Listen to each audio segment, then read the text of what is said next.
Hi, I'm Steve Milton from Innovations in Dementia, and this is the second in our series on how to use Zoom on an iPhone.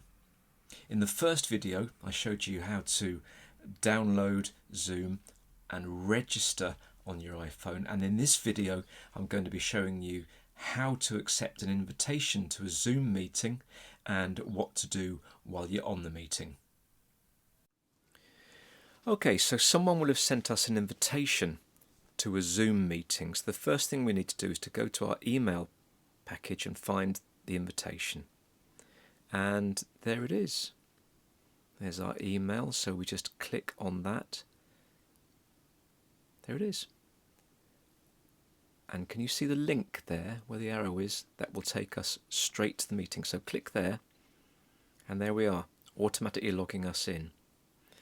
And the first thing we'll see is an invitation to call using internet audio. You need to click on that, and that will mean that the people in the meeting will be able to hear you. And there we are. There's our meeting host, but you can see we can't see us yet. Now, you see that where that arrow is there? That enables you to turn on your video. There we go. And by toggling that button, you can go between the little baldy-headed icon and the picture of you.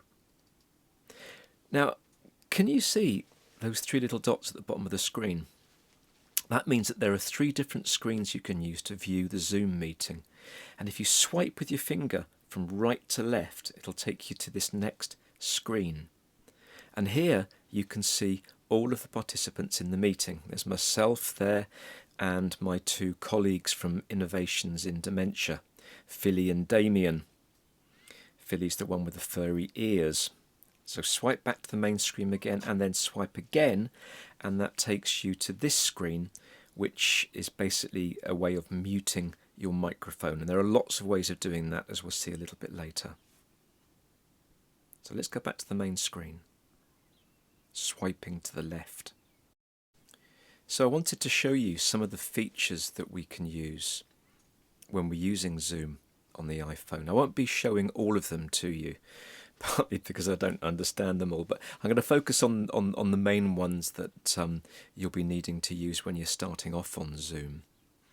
And you can see all the icons laid out there at the bottom. The first icon on the left hand side is called mute, and obviously if you click on that, then it will mute your microphone, and that can be really useful if you don't want people to hear what's happening on your side of the conversation. And if you're in a large meeting with more than 2 or 3 people, we generally recommend that you have your microphone muted anyway, unless you're speaking, because it creates a lot of background noise and people can find it quite distracting. The one next to it with a little camera is called Stop Video. And obviously if I wanted to be able to stop people seeing me for a moment, if I wanted to adjust my hair, not an issue for me, then I would press Stop Video and it would revert again to that little icon. Actually, it's got a haircut pretty much like mine, isn't it?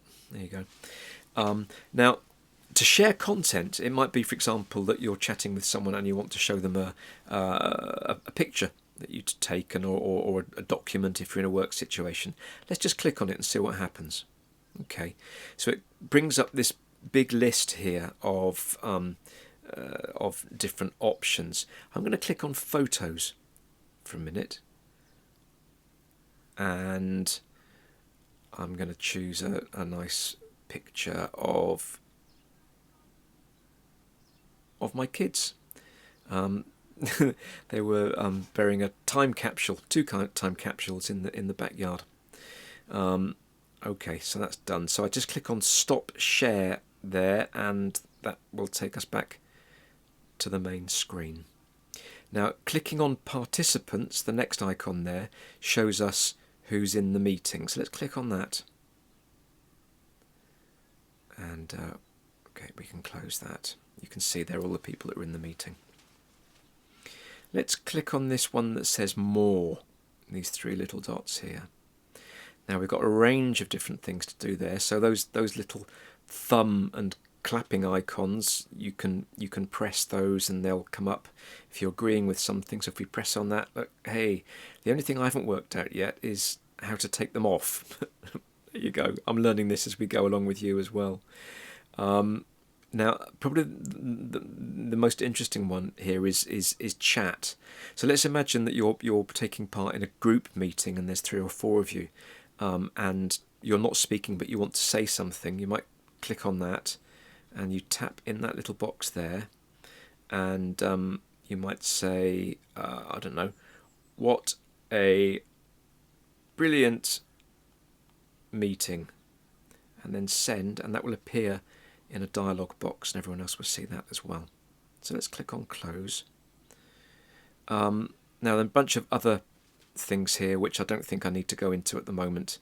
Some of them are quite fun to play with, but I'll let you play with those. They're not really important for our purposes. Okay. Now just a couple more things to show you. If you wanted to show someone something other than your face, so if someone said, oh, what's your room like? You see the little icon, let's click on that. And oh, okay, we get a view there. This is a view of my my little place where I'm recording these videos at the moment, up in the attic. Oh, I didn't mean you to see the monkey. There's the monkey. Okay.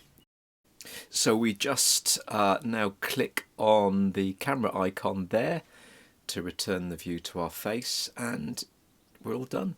It's time to leave the meeting. So click on the leave button there, and that's it. End of Zoom meeting. Well done.